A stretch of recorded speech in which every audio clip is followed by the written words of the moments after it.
में 2025 से शुरू होगी जनगणना, संप्रदाय को लेकर भी होगा सवाल, 2028 में पूरा होगा परिसीमन। जनगणना को लेकर बड़ी खबर सामने आई है। सरकारी सूत्रों के हवाले से बताया गया है कि अगले साल से जनगणना शुरू होगी। जनगणना 2025 से शुरू होकर 2026 तक चलेगी। दरअसल जनगणना 2021 में होनी थी, लेकिन कोरोना महामारी के कारण इसे टालना पड़ा था। बताया जा रहा है कि अब जनगणना का चक्र भी बदलेगा। हर 10 साल में होने वाली जनगणना अब अगली बार 2035 में होगी। अभी तक हर 10 साल में होने वाली जनगणना दशक की शुरुआत में होती आई थी, जैसे 1991, 2001, 2011, मगर अब 2025 के बाद अगली जनगणना 2035, 2045, 2055 में होगी। लोकसभा सीटों का परिसीमन जनगणना पूरी होने के बाद शुरू होगा। परिसीमन प्रक्रिया 2028 तक पूरी होने की संभावना है। संप्रदाय को लेकर भी पूछा जाएगा सवाल। कई विपक्षी दलों की तरफ से जातिगत जनगणना की मांग भी हो रही है, लेकिन सरकार ने अभी इस बारे में फैसला नहीं किया है।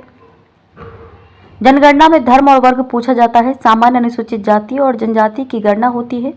इस बार लोगों से ये भी पूछा जा सकता है कि वे किस संप्रदाय के अनुयायी हैं।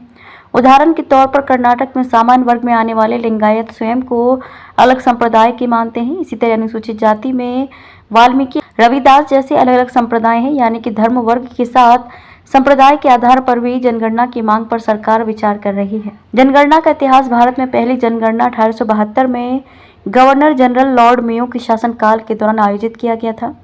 1881 में भारत की पहली संपूर्ण जनगणना 1881 आयुक्त WC प्लोडेन के द्वारा कराई गई थी। इसके बाद यह हर 10 साल में एक बार होती आ रही थी।